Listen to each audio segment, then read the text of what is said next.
Hello, नमस्ते, आदाब, सत श्री अकाल। केम छो और केमन आछो।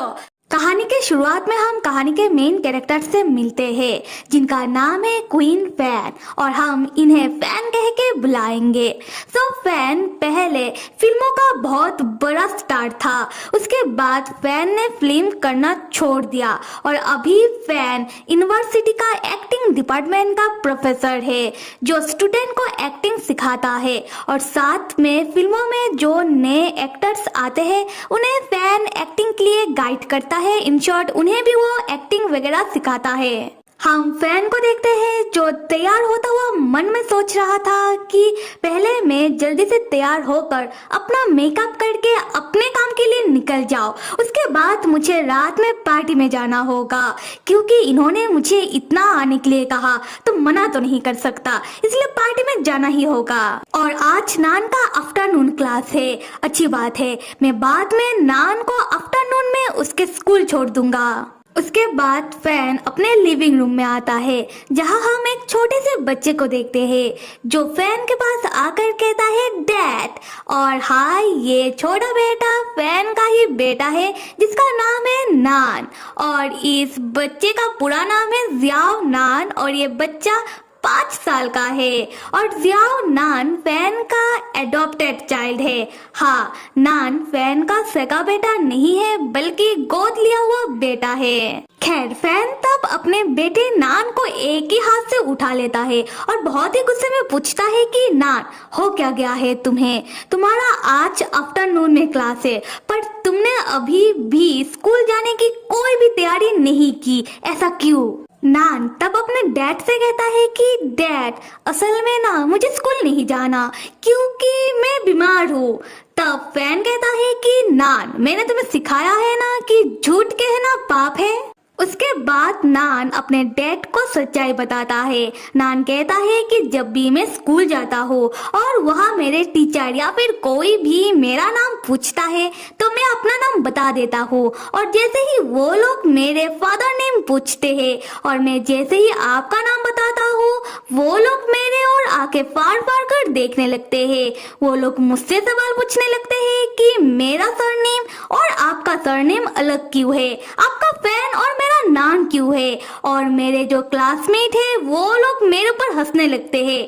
वो लोग मुझसे कहते हैं कि मैं आपका बेटा नहीं हूँ और ना ही आप मेरे डैड हो। और सच्चाई जानते ही फैन को गुस्सा आ जाता है। फैन गुस्से में कहता है कि बकवास, वो लोग बकवास कहते हैं। उसके बाद फैन अपने बेटे को समझाने लगता है कि देखो नान, दुनिया में बहुत सारे ऐसे बच्चे हैं जो अपने डैड का सरनेम फॉलो नहीं करते हैं, मतलब वो लोग अपने डैड की सरनेम का इस्तेमाल नहीं करते हैं। तब टीवी में एक कार्टून शो चलने लगता है।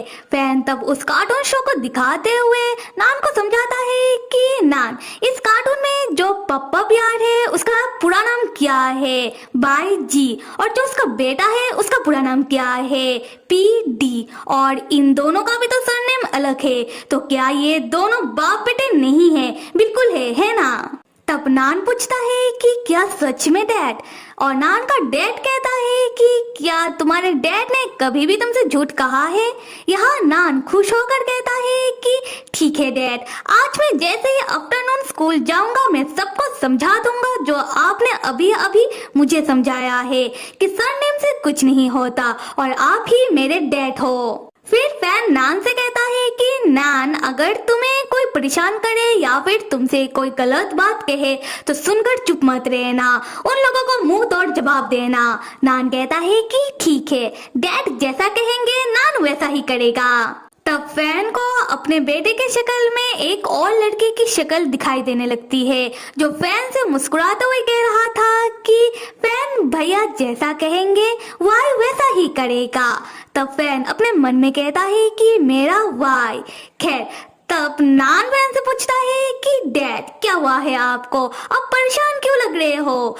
तब फैन कहता है कि नहीं, मैं परेशान नहीं हूँ, बस मैं किसी को याद कर रहा था। नान पूछता है कि किसको? तब फैन अपने बेटे को बताता है कि जब मैं छोटा था तब मेरी मॉम ने एक लड़के को एडॉप्ट किया था जो मेरा छोटा भाई था।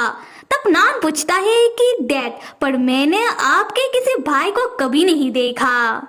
फैन कहता है कि हाँ, क्योंकि जब मेरा छोटा भाई 6 साल का था तब मैंने उसको उसके असली घर, उसके असली मॉम डैड के पास भेज दिया था और उसका जो असली परिवार है वो बहुत ही अमीर है। अब शायद मेरा छोटा भाई बिना कोई दिक्कत के मजे से अपना जिंदगी जी रहा होगा। खैर, मैं अपने स्वार्थ के लिए अपने छोटे भाई को अपने पास नहीं रख सकता था। उसके बाद फैन अपने काम के लिए जाने लगता है, अपने बेटे से ये कहते हुए कि मैं अपने काम के लिए जा रहा हूँ और तुम तैयार रहना और अब से स्कूल रोज जाना और याद से खाना खा लेना। नान कहता है ठीक है डैड। अगला सीन होटल का है जहाँ रात में पार्टी चल रहा है और फैन तैयार श्यार होकर उस पार्टी में आ जाता है जहाँ फेमस डायरेक्टर ली फैन को वेलकम करते हैं। डायरेक्टर ली फैन से कहते हैं कि फैन तुम आगे जल्दी से मेरे साथ आओ, मैं तुम्हें इस पार्टी के शान से मिलवाना चाहता हूँ। फैन डायरेक्टर ली से कहता है कि डायरेक्टर ली, मैंने आपको कितनी बार कहा है कि अब मैं फिल्मों वगैरह में काम नहीं करता हूँ, तो दोबारा फिर से मत शुरू हो जाना। पता नहीं फिर भी आपने मुझे इस तरीके के पार्टी में क्यों बुला लिया।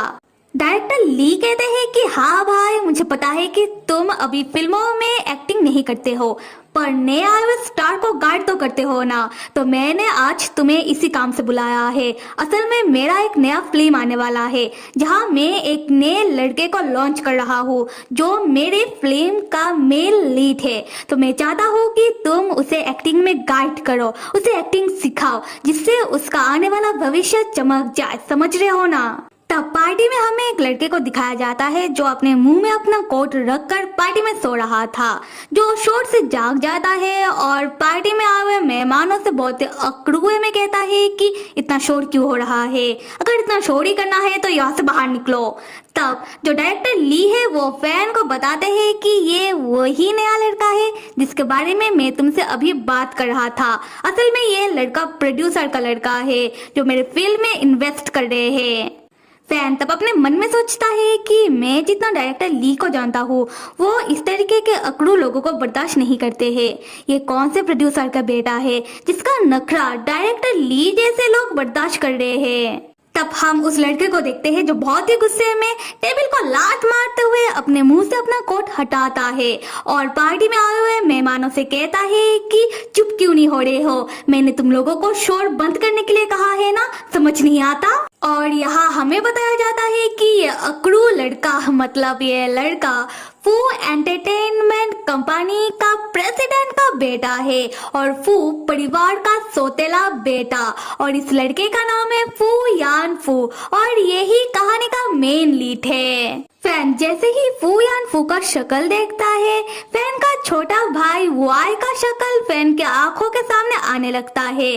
फैन तब फू यान फू के पास आकर खड़ा होता है और फू यान फू से पूछता है कि वाई, क्या ये तुम हो?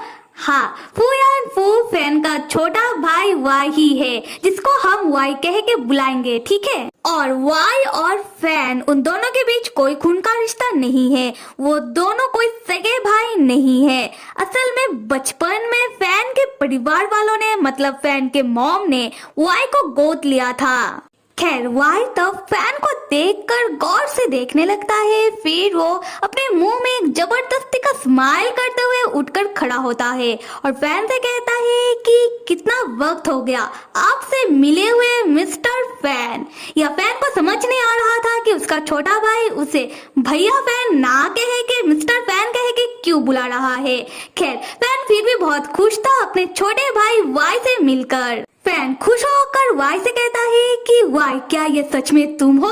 मुझे विश्वास नहीं हो रहा, तुम कितने बड़े हो चुके हो, तुम तो मुझसे भी ज्यादा लंबे हो चुके हो और तुम कितने बदल भी गए हो। वाई तब फैन के कान के नजदीक आकर कहता है कि यहाँ बहुत ही शोर हो रहा है, क्या हम बाहर चलकर बात करें? उसके बाद हम देखते हैं कि फैन और वाई बाहर यार्ड में आते हैं जहाँ एक तरफ फैन बहुत ही खुश था अपने छोटे भाई वाई से इतने सालों बाद मिलकर, और फैन खुशी खुशी वाई से पूछ रहा था कि वाई, तुम कैसे हो? जब तुम अपने परिवार, अपने घर गए, वहाँ जाने के बाद तो तुम्हारा जीवन बहुत ही अच्छा हो गया होगा, है ना? और दूसरी तरफ वाई, जिसको बहुत ही गुस्सा आ रहा था, वाई तब गुस्से में फैन को वॉल की ओर धक्का मार देता है और फैन के नजदीक आकर उसके ऊपर चिल्लाते हुए कहता है कि क्या मेरा घर, मेरा परिवार आपको पता ही क्या है, और क्या आपने कभी भी मेरे बारे में कुछ भी जानने की कोशिश की थी? वो परिवार जहाँ मेरे साथ गैरों से भी बदतर सलूक किया जाता है, और वो घर जिसके एक कमरे में मुझे बांध कर रखा जाता था। क्या आपको ये जानना है? और आपने क्या पूछा कि वहाँ जाने के बाद मेरा जीवन अच्छा हो गया? हाँ, नरक से भी ज्यादा अच्छा हो गया। एंड ऑल थैंक्स टू मेरे फैन भैया, जिनके कारण आज तक मैं कभी कुछ रह ही नहीं पाया। ये सब जानने के बाद फैन रोते हुए अपने छोटे भाई वाई से कहता है कि वाई, सारी गलती मेरी है, मुझे माफ कर दो। मुझे लगा था कि वो लोग तुम्हारे अपने परिवार वाले हैं। मुझे सच में नहीं पता था कि वो लोग तुम्हारे साथ इतना बुरा सलूक करेंगे। वाई, तुम मुझसे नाराज मत हो। अच्छा ठीक है, बताओ कि मैं ऐसा क्या करूं जिससे तुम्हें अच्छा लगे, तुम्हें सुकून मिले। तुम जो कहोगे मैं तुम्हारे लिए सब कुछ करने के लिए तैयार हूँ। पर यहाँ वाई के इरादे कुछ और ही थे।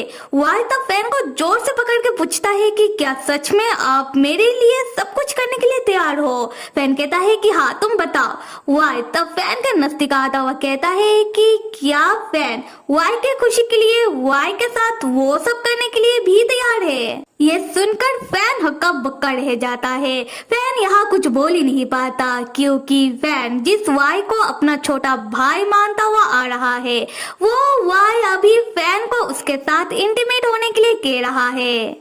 तो फिर मेरे प्यारे मित्रों, इस कहानी का पहला भाग आप लोगों को कैसा लगा जरूर बताओ। और हाँ, ये कहानी हफ्ते में 1 या 2 बार ही आएगा, मैं पहले से ही बता देती हूँ। एंड हाँ, अगर मेरा एक्सप्लेनेशन अगर पसंद आ रहा है तो लाइक, सब्सक्राइब और कमेंट जरूर कर दो। Till then stay with me and see you.